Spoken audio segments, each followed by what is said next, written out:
Hello, Oracles. Well, we had Tesla that was running very nice pre market and early in the day today, got some great PPI numbers that came out. And then the entire market turned around because Jerome Powell got COVID. So I don't know if that's the real reason why the market turned around, but uncertainty behind the Fed chairman who, has been kind of guiding us towards what might actually be a softish landing, getting COVID is a concern for the market. So we're going to dive into some numbers today. We're going to look at the charts. We're going to take a look at the PPI, and we're going to take a look at what Jerome Powell having COVID might actually mean for the stock. We'll check all that out in a minute.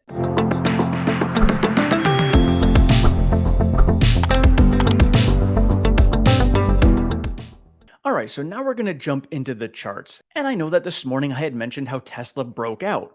And it did.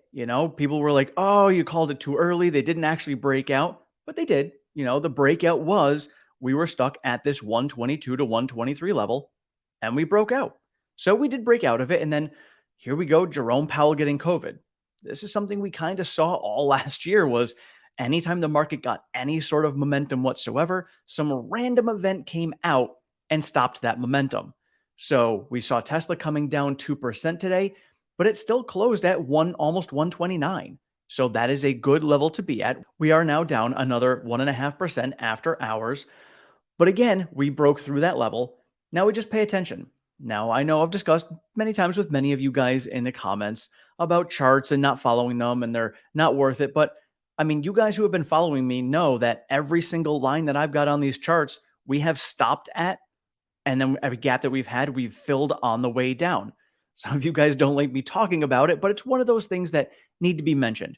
And Harry also had mentioned that talking about the gaps on the way back up are also important because those are gaps that 9 times out of 10 will get filled.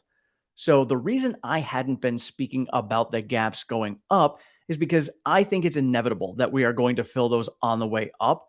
I just think that we'll fill the ones at the bottom first and then work our way up to fill those. So I will dive into those another time on the gaps on the way up because they are important and it will give us a little insight as to where we will be coming back to in the future. So we'll take a look at those. Right now, we do have that gap coming down to 122 and then this gap coming down to 114.39. So paying attention to those two after the fall we got today, truly don't know where we're going to go from here. We've got Netflix earnings coming out tomorrow. That is the kickoff of tech earnings. So we could kind of be wild for the next couple of weeks, as I've said, because after Tesla has their earnings, we're going to have the FOMC meeting a week later. So we'll see how we trade over the next couple of weeks. But again, just brace yourselves because we don't know which way we're going to go. We could fly or we could fall. Truly don't know. And so looking at the PPI today, the forecast was negative 0.1%. Last month, we were at 0.2%. We came in at negative 0.5%. That is huge. We have been seeing that the PPI has been a leading indicator for the CPI, and now that it's kind of falling off of a cliff the last month, we might see the CPI falling significantly next month.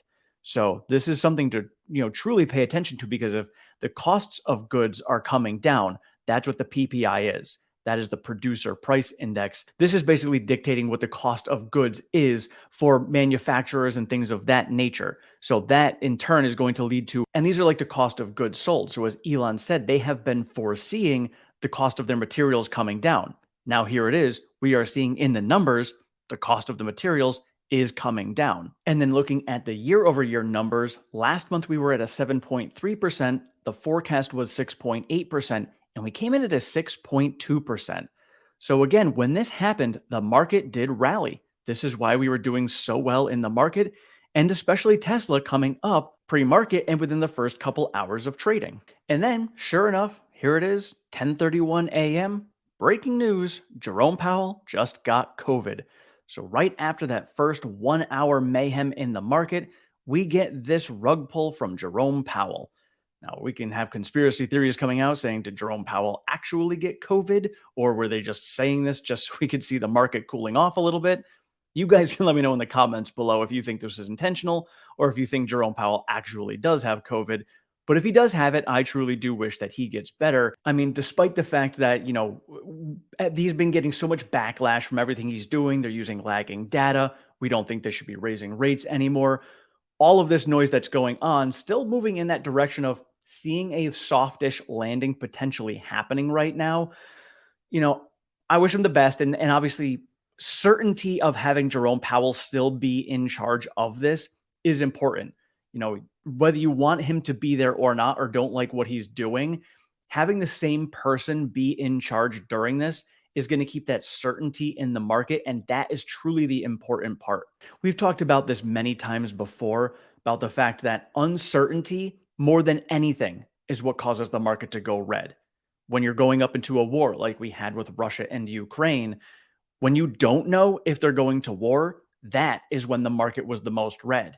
As soon as they did declare war, the market went green. Immediate reaction should be, well, why did the market go green? They're going to war. It's because we knew that they were going to war. It was that certainty that caused us to be able to go green because are they going to war or not is a question. They are going to war is the answer. That's what the market wants is answers. Because when the market has answers, they know how to price things accordingly to that answer. When they don't have answers, they can't price things accordingly, so people protect themselves by selling. And so, due to Jerome Powell getting COVID, that led to some uncertainty in the market. That is most likely the reason why we sold off today.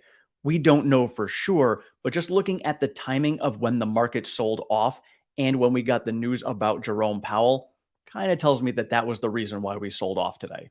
And in Tesla specific news, we had Alex Voigt coming out telling us that Tesla received all water control rights for Giga Berlin from the Brandenburg State Office for the Environment. Previously, those rights were held by the WSE Association with its CEO Baller, who tried to sue Tesla about 18 months ago unsuccessfully. According to a condition in the permit for Giga Berlin, the company had previously been obliged to involve the WSE in all matters with groundwater relevance. This clause was removed by the Environment Agency in November of 2022. And in a tweet from Rob Maurer, Alex Potter of Piper Sandler has just reiterated an overweight rating on Tesla. Tesla took longer than expected to cut prices, but now that pricing adjustments have been made, and now that the evaluation has reset, we think investors should be proactively buying Tesla. And now we did see some other adjustments to analyst ratings. Sawyer Merritt tweeting out, news, Tesla price target cut at Goldman Sachs lowered to $200, Bank of America lowered to 130, and Jefferies lowered to 180 but keeps buy rating.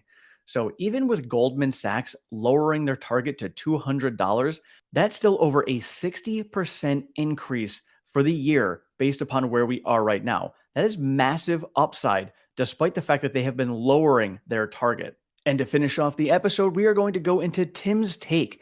This is where I take a look at a question from one of you guys in the comments, and we are going to discuss it here.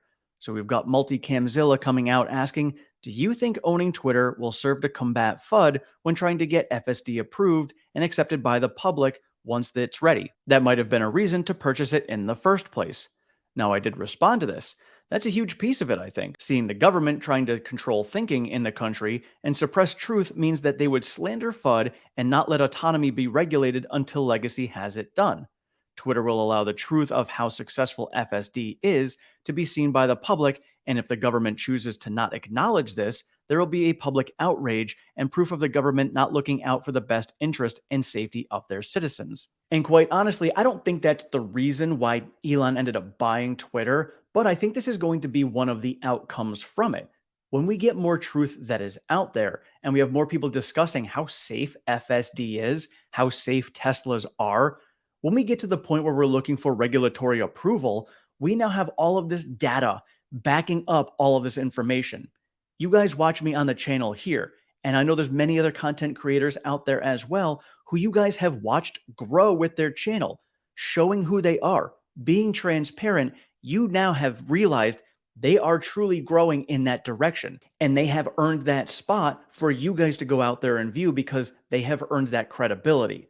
This is what Tesla is going to be doing over on Twitter for a multitude of things, and FSD is going to be one of those. So when we get to that time of regulatory approval, Tesla's going to have that credibility and say, look at the progress that we have made. Look at the data that we have shown and proven that it is safer than a human driver. And people are going to be out there saying, why are we not regulating this? why are we not making sure that this is going out there on the roads because it is safer than human drivers? And personally, I think we are going to see that. Probably won't happen for, maybe 2 years or so. But when that does happen, I think having Twitter is going to help with that.